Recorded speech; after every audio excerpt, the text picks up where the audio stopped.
بسم الله الرحمن الرحيم. الحمد لله الذي أنزل على عبده الكتاب ولم يجعل له عوجا قيما لينذر بأسا شديدا من لدنه ويبشر المؤمنين الذين يعملون الصالحات أن لهم أجرا حسنا ماكثين فيه أبدا وينذر الذين قالوا اتخذ الله ولدا ما لهم به من علم ولا لآبائهم كبرت كلمة تخرج من أفواههم إن يقولون إلا كذبا فلعلك باخع نفسك على آثارهم إن لم يؤمنوا بهذا الحديث أسفا إنا جعلنا ما على الأرض زينة لها لنبلوهم أيهم أحسن عملا وإنا لجاعلون ما عليها صعيدا جرزا أم حسبت أن أصحاب الكهف والرقيم كانوا من آياتنا عجبا إذ أوى الفتية إلى الكهف فقالوا ربنا آتنا من لدنك رحمة وهيئ لنا من أمرنا رشدا فضربنا على آذانهم في الكهف سنين عددا ثم بعثناهم لنعلم أي الحزبين يحصى لما لبثوا أمدا نحن نقص عليك نبأهم بالحق إنهم فتية آمنوا بربهم وزدناهم هدى وربطنا على قلوبهم إذ قاموا فقالوا ربنا رب السماوات والأرض لن ندعو من دونه إلها لقد قلنا إذا شططا هؤلاء قوم اتخذوا من دونه آلهة لولا يأتون عليهم بسلطان بين فمن أظلم ممن افترى على الله كذبا وإذ اعتزلتموهم وما يعبدون إلا الله فأووا إلى الكهف ينشر لكم ربكم من رحمته ويهيئ لكم من أمركم مرفقا وترى الشمس إذا طلعت تزاور عن كهفهم ذات اليمين وإذا غربت تقرضهم ذات الشمال وهم في فجوة منه ذلك من آيات الله من يهد الله فهو المهتد ومن يضلل فلن تجد له وليا مرشدا وتحسبهم أيقاظا وهم رقود ونقلبهم ذات اليمين وذات الشمال وكلبهم باسط ذراعيه بالوصيد لو اطلعت عليهم لوليت منهم فرارا ولملئت منهم رعبا وكذلك بعثناهم ليتساءلوا بينهم قال قائل منهم كم لبثتم قالوا لبثنا يوما أو بعض يوم قالوا ربكم أعلم بما لبثتم فابعثوا أحدكم بورقكم هذه إلى المدينة فلينظر أيها أزكى طعاما فليأتكم برزق منه وليتلطف ولا يشعرن بكم أحدا إنهم إن يظهروا عليكم يرجموكم أو يعيدوكم في ملتهم ولن تفلحوا إذا أبدا وكذلك أعثرنا عليهم ليعلموا أن وعد الله حق وأن الساعة لا ريب فيها إذ يتنازعون بينهم أمرهم فقالوا ابنوا عليهم بنيانا ربهم أعلم بهم قال الذين غلبوا على أمرهم لنتخذن عليهم مسجدا سيقولون 3 رابعهم كلبهم ويقولون 5 سادسهم كلبهم رجما بالغيب ويقولون 7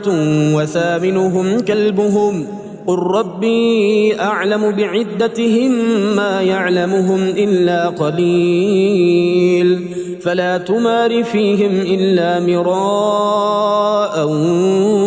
ظاهرا ولا تستفت فيهم منهم أحدا ولا تقولن لشيء إني فاعل ذلك غدا إلا أن يشاء الله واذكر ربك إذا نسيت وقل عسى أن يهديني ربي لأقرب من هذا رشدا ولبثوا في كهفهم 300 سنين وازدادوا 9 قل الله أعلم بما لبثوا له غيب السماوات والأرض أبصر به وأسمع ما لهم من دونه من ولي ولا يشرك في حكمه أحدا واتل ما أوحي إليك من كتاب ربك لا مبدل لكلماته ولن تجد من دونه ملتحدا واصبر نفسك مع الذين يدعون ربهم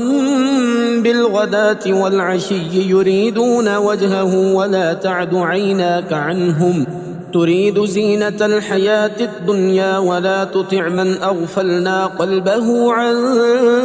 ذكرنا واتبع هواه وكان أمره فرطا وقل الحق من ربكم فمن شاء فليؤمن ومن شاء فليكفر إنا أعتدنا للظالمين نارا أحاط بهم سرادقها وإن يستغيثوا يغاثوا بماء كالمهل يشوي الوجوه بئس الشراب وساءت مرتفقا إن الذين آمنوا وعملوا الصالحات إنا لا نضيع أجر من أحسن عملا أولئك لهم جنات عدن تجري من تحتهم الأنهار يحلون فيها من أسابر من ذهب ويلبسون ثيابا خضرا من سندس واستبرق متكئين فيها على الأرائك نعم الثواب وحسنت مرتفقا واضرب لهم مثل الرجلين جعلنا لأحدهما جنتين من أعناب وحففناهما بنخل وجعلنا بينهما زرعا كلتا الجنتين آتت أكلها ولم تظلم منه شيئا وفجرنا خلالهما نهرا وكان له ثمر فقال لصاحبه وهو يحاوره أنا أكثر منك مالا وأعز نفرا ودخل جنته وهو ظالم لنفسه قال ما أظن أن تبيد هذه أبدا وما أظن الساعة قائمة ولئن رددت إلى ربي لأجدن خيرا منها منقلبا قال له صاحبه وهو يحاوره أكفرت بالذي خلقك من تراب ثم من نطفة ثم سواك رجلا لكن هو الله ربي ولا أشرك بربي أحدا ولولا إذ دخلت جنتك قلت ما شاء الله لا قوة إلا بالله إن ترني أنا أقل منك مالا وولدا فعسى ربي أن يؤتيني خيرا من جنتك ويرسل عليها حسبانا من السماء فتصبح صعيدا زلقا أو يصبح ماؤها غورا فلن تستطيع له طلبا وأحيط بثمره فأصبح يقلب كفيه على ما أنفق فيها وهي خاوية على عروشها ويقول يا ليتني لم أشرك بربي أحدا ولم تكن له فئة ينصرونه من دون الله وما كان منتصرا هنالك الولاية لله الحق هو خير ثوابا وخير عقبا واضرب لهم مثل الحياة الدنيا كماء أنزلناه من السماء فاختلط به نبات الأرض فأصبح هشيما تذروه الرياح وكان الله على كل شيء مقتدرا المال والبنون زينة الحياة الدنيا والباقيات الصالحات خير عند ربك ثوابا وخير أملا ويوم نسير الجبال وترى الأرض بارزة وحشرناهم فلم نغادر منهم أحدا وعرضوا على ربك صفا لقد جئتمونا كما خلقناكم أول مرة بل زعمتم أن لن نجعل لكم موعدا ووضع الكتاب فترى المجرمين مشفقين مما فيه ويقولون يا ويلتنا ما لهذا الكتاب لا يغادر صغيرة ولا كبيرة إلا أحصاها ووجدوا ما عملوا حاضرا ولا يظلم ربك أحدا وإذ قلنا للملائكة اسجدوا لآدم فسجدوا إلا إبليس كان من الجن ففسق عن أمر ربه أفتتخذونه وذريته أولياء من دوني وهم لكم عدو بئس للظالمين بدلا ما أشهدتهم خلق السماوات والأرض ولا خلق أنفسهم وما كنت متخذ المضلين عضدا ويوم يقول نادوا شركائي الذين زعمتم فدعوهم فلم يستجيبوا لهم وجعلنا بينهم موبقا ورأى المجرمون النار فظنوا أنهم مواقعوها ولم يجدوا عنها مصرفا ولقد صرفنا في هذا القرآن للناس من كل مثل وكان الإنسان أكثر شيء جدلا وما منع الناس أن يؤمنوا إذ جاءهم الهدى ويستغفروا ربهم إلا أن تأتيهم سنة الأولين أو يأتيهم العذاب قبلا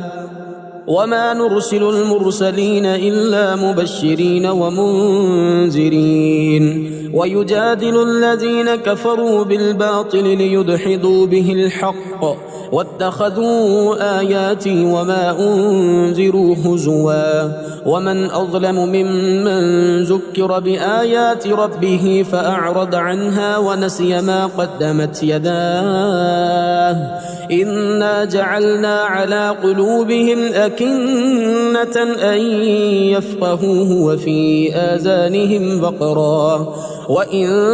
تدعهم إلى الهدى فلن يهتدوا إذا أبدا وربك الغفور ذو الرحمة لو يؤاخذهم بما كسبوا لعجل لهم العذاب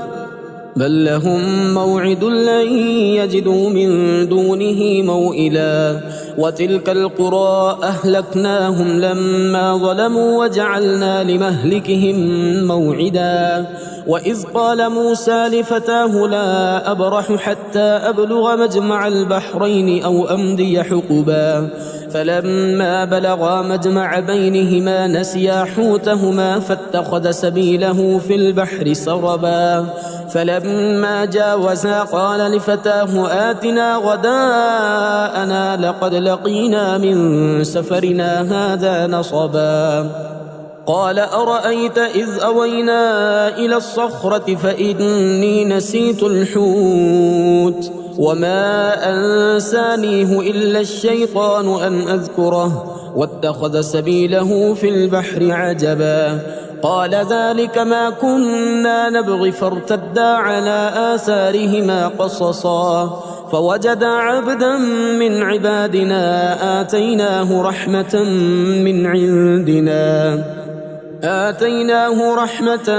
من عندنا وعلمناه من لدنا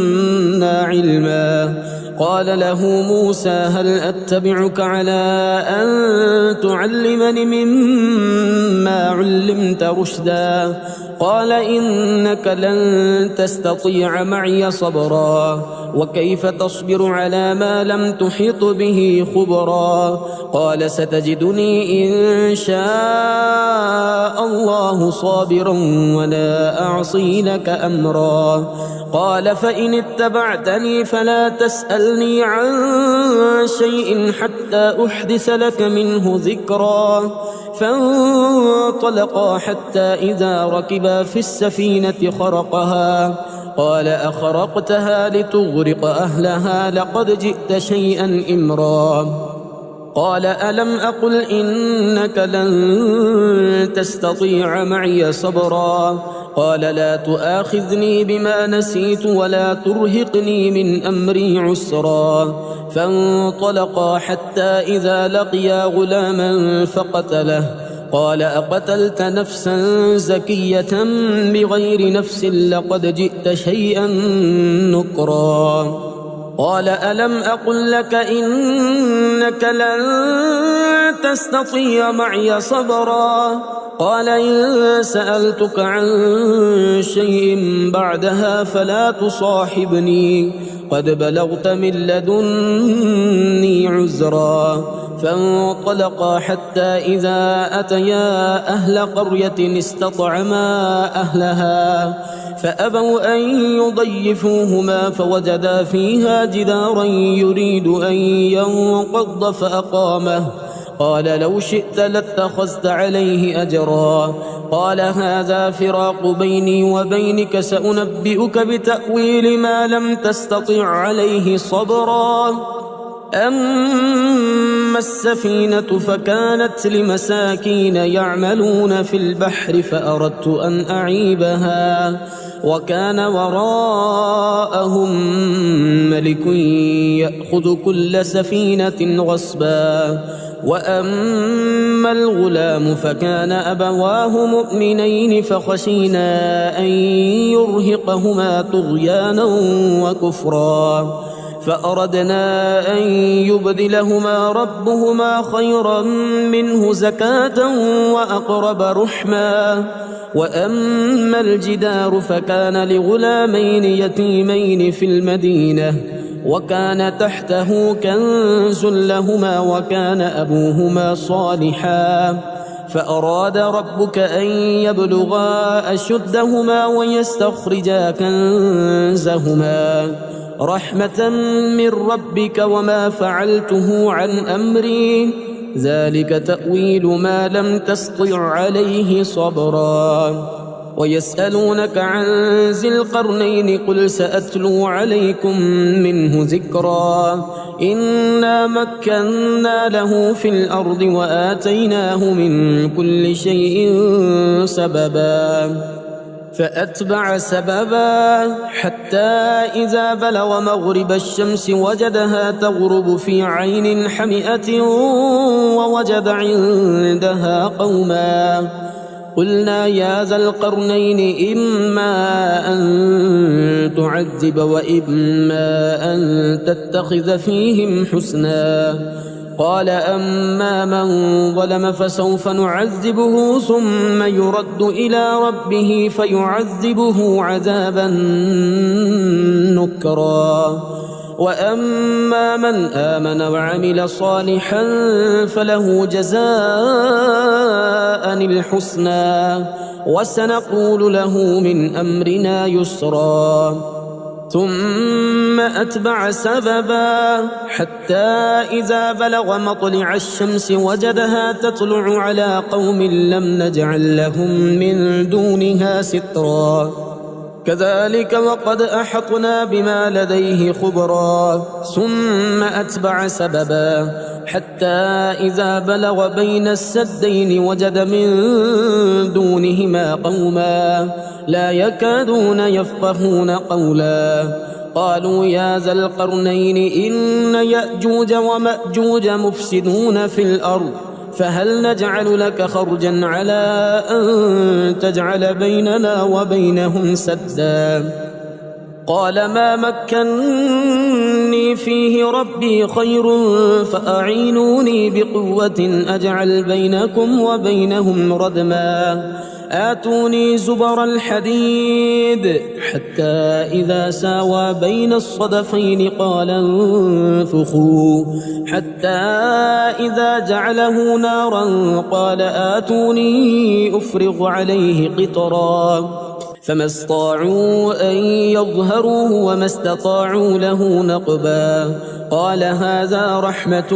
من ربي فإذا جاء وعد ربي جعله دكاء وكان وعد ربي حقا وتركنا بعدهم يومئذ يموج في بعض